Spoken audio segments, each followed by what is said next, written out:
tema kita seakan terkesan lucu, tetapi justru kita harus meningkatkan level of awareness kita. Betul. Saat ini jomblo meningkat, Betul. dan ini adalah PR dan perkara besar. Betul. Ya, kita langsung saja sajikan risetnya. Kenapa? We must aware dan kita harus peduli terkait hal ini. Iya Maria, makasih. Jadi memang ini terkesan receh atau lucu atau apa ya masalah status jomblo. Cuman ini jadi concern di dunia sebenarnya. Di Asia, Jepang, Korea, segala macam. Dan itu mungkin kita lebih baik, tapi ada tren kita menuju ke arah sana. Dan itu harus menjadi concern dari pengambil kebijakan untuk diambil tindakan-tindakan preventifnya gitu. Jadi mari kita lihat data pemuda-pemudi yang memang belum menikah di rentang usia pemuda, kita lihat. Nah, kita akan melihat ada ini yang laki-laki, jadi 75% itu belum menikah, artinya yang menikah cuma 25%. Kemudian perempuan ini 53%, artinya 47% yang sudah menikah. Wow, artinya itu lebih gede banyak, benda banget. Setara kalau di-combine itu 64,56 juta dari 65 jutaan sekitar pemuda tadi yang dulu rentang usia 15 sampai 30, dan itu adalah usia-usia yang sangat produktif. Sebenarnya dan ini kalau kita lihat, saya mengasih satu titik tertentu. Jadi ada lonjakan dalam 2 tahun terakhir. Kira-kira tahun 2020, 2021, 2022 itu ada lonjakan kalau hitung dari 2020 ke 2022 itu ada 5,39%. Ini sangat tinggi. Kenapa? Nanti akan ada kaitannya dengan alasan asumsi kami, temuan CNBC Indonesia Research, mengapa banyak orang jomblo, gitu kan? Mengapa banyak orang menunda pernikahan? Nanti akan kita lihat kondisinya itu seperti apa. Nah, biasanya kalau pemerintah itu pernyataannya itu menikah itu karena memang sekarang level pendidikan sudah bagus, kesejahteraan sudah bagus sehingga mereka menunda pernikahan. Nah, tapi apakah betul seperti itu? Mari kita akan lihat data-data selanjutnya. Silakan slide selanjutnya. Nah, mengapa? Next slide. Iya. Nah, ini mungkin gambaran umumnya. Dari data OJK, Otoritas Jasa Keuangan, hanya 42 dari 100 pemuda yang punya rekening bank. Aku bacain, pemuda Indonesia masih sengsara. Betul. Artinya apa? Kalau nggak punya rekening bank, berarti apa sih mereka nggak bekerja. Iya kan? Mereka nggak bekerja secara proper. Iya kan? Dapat perlindungan. Artinya sedikit sekali yang memang bahkan yang punya rekening pun kadang pekerjaannya juga belum tentu dia settle, siap ready untuk menikah. Ini gambaran yang sangat umum kita lihat bahwa hanya ada 58 berarti 58% yang memang bekerja itu sangat tidak terkait dengan pekerjaan formal yang terjamin. Nah, kita akan lihat selanjutnya kenapa ini terjadi. Nah, kita lihat terjadi itu kita akan memakai angka indikator pengangguran. Jadi ini pengangguran. Pengangguran nasional itu 5,86%. Nah, ini memang steady dan ini sebenarnya pengangguran normal untuk sebuah negara. Nah, sempat meningkat di 2020 betul, ya karena memang banyak PHK, kita juga kita juga maklum ya karena ini faktor force major gitu. Nah, dari total pengangguran. Total jumlahnya itu sekitar 7 juta. Nah, untuk level pemuda yang dari persentase penganggur ini 13,93%. Ada tinggi sekali dari rata-rata ini, dan ini terjadi terus-menerus, dan ini adalah seharusnya menjadi concern pengambil kebijakan. Ini juga merefleksikan kenapa orang kemudian memang menunda pernikahan. Memang karena memang nggak ada pekerjaan. Bagaimana mau membina rumah tangga kalau tidak ada penghasilan, kira-kira begitu. Kita akan selanjutnya ke ini yang menganggur ya, kondisi menganggur. Kita akan next slide soal gambaran yang sudah bekerja. Ya. Indikator kesejahteraan pemuda pekerja Indonesia. Ini indikator standar. Jadi untuk orang yang sudah bekerja itu sebenarnya itu worth it enggak sih, layak enggak sih gitu. Karena ada 2 indikator yang dipakai, ini best practice-nya itu precarious employment rate dan low payment rate. Yang PER ini adalah menggambarkan pekerjaan itu layak atau tidak. Nah, jadi precarious employment rate itu ada pekerjaan serabutan, pekerjaan yang tidak terjamin oleh katakanlah BPJS, punya kontrak gitu kan. Freelance gitu ya, freelancer masuk ke dalam sini ya. Jadi ini yang tidak jelas pekerjaannya. Jadi tidak ada kalau katakanlah masa depannya itu mengkhawatirkan lah. Kita tidak tahu misalkan bulan depan tidak diperpanjang pekerjaannya, tidak punya pekerjaan, akhirnya mereka, nah ini jumlahnya itu dari total pekerja pemuda itu 54%, mayoritas tidak jelas masa depan pekerjaannya. Kemudian yang selanjutnya low payment rate.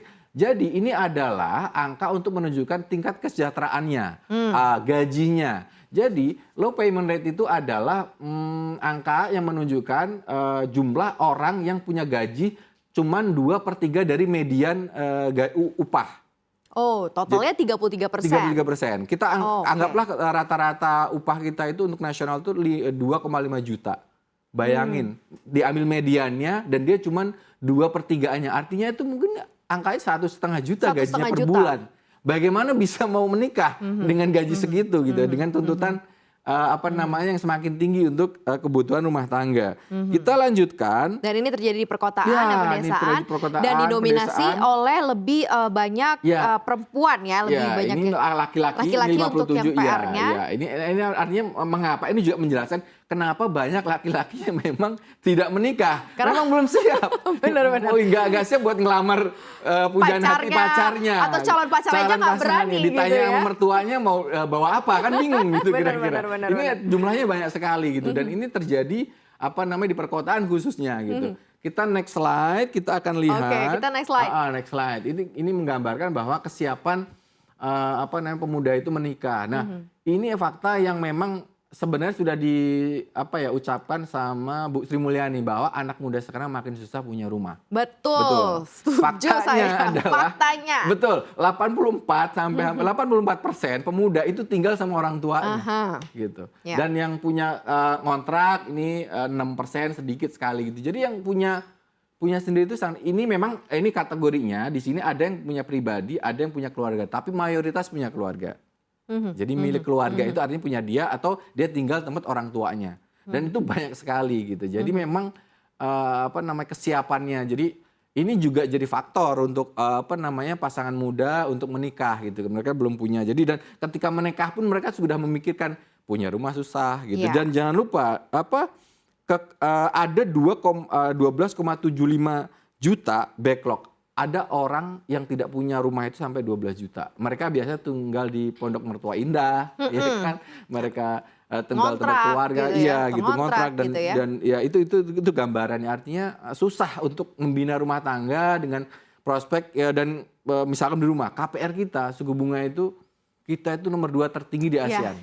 Itu jadi problem kalau memang mau menikah. Kita mau beli rumah di mana, biayanya bagaimana. Nah, itu banyak sekali relate dengan kondisi teman-teman pemuda sekarang. Soal KPR sih bisa satu your money your vote ya dibahas ya. Bahas ya. Karena panjang sekali ya. Jadi kemudian kita akan next slide. Kita next slide. Next slide kita lihat. Kita lihat ke tren pernikahannya. Iya benar. Oke. Apa dampak dari kesulitan ekonomi tadi?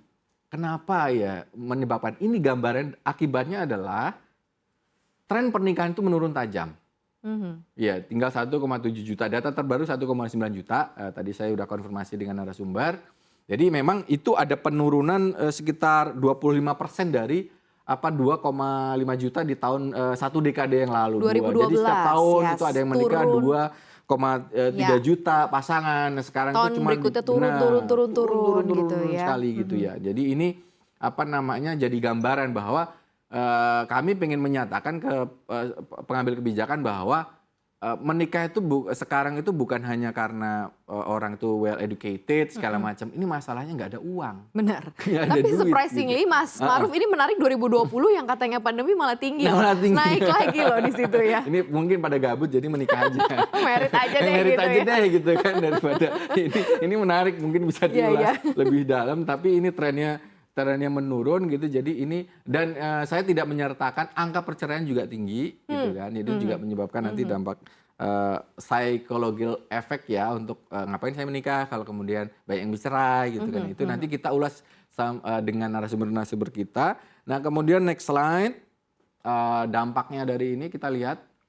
Oke, kita ke rasio proyeksi penduduk dependensi ya. rasio ke hasil proyeksi pertumbuhan penduduk.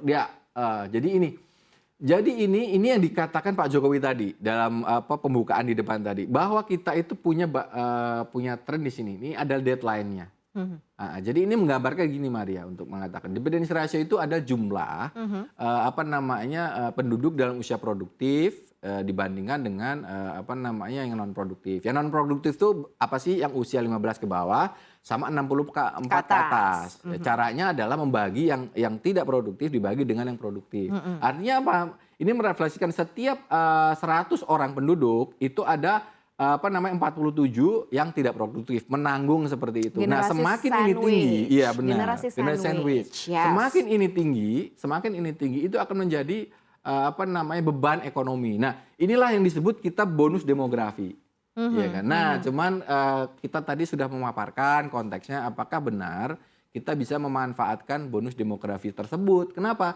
Karena banyak pemuda yang faktanya memang nyari kerja susah, pekerjaan juga belum stabil gitu. Nah, nanti mungkin kita bisa mencari solusi dengan narasumber bagaimana mengajak orang untuk kalau udah waktunya menikah, kemudian pemerintah juga untuk menyediakan katakanlah kesiapan secara finansial, lapangan pekerjaan yang bagus, yang layak, seperti itu Maria. Kalau dilihat dari urgensi, sebelum nanti kita godok lagi sama narasumber, ini sangat urgent, biasa aja posisinya kehadiran negara memperhatikan soal hal ini, Mas Maruf. Jadi gini, kalau ini sudah menjadi sebuah kesepakatan umum bahwa sumber daya paling utama untuk sebuah pembangunan itu sumber daya manusia dan khususnya itu pemuda. Itu sudah jadi teori umum, karena sebuah negara yang ingin maju, apalagi Indonesia ingin keluar dari jebakan negara berkembang, itu butuh pemuda yang memang sejahtera. Ya artinya apa? Mereka juga produktif secara pekerjaannya, penghasilannya banyak, konsumsinya juga meningkat. Kenapa? Karena pertumbuhan ekonomi itu 50% ke atas itu ditopang oleh konsumsi. Bagaimana kalau nggak ada penduduknya atau penduduknya ada tapi tidak punya daya beli yang kuat? Nah, itulah kenapa sumber daya manusia yang bagus, yang berkualitas itu penting untuk kita keluar dari jebakan middle income trap.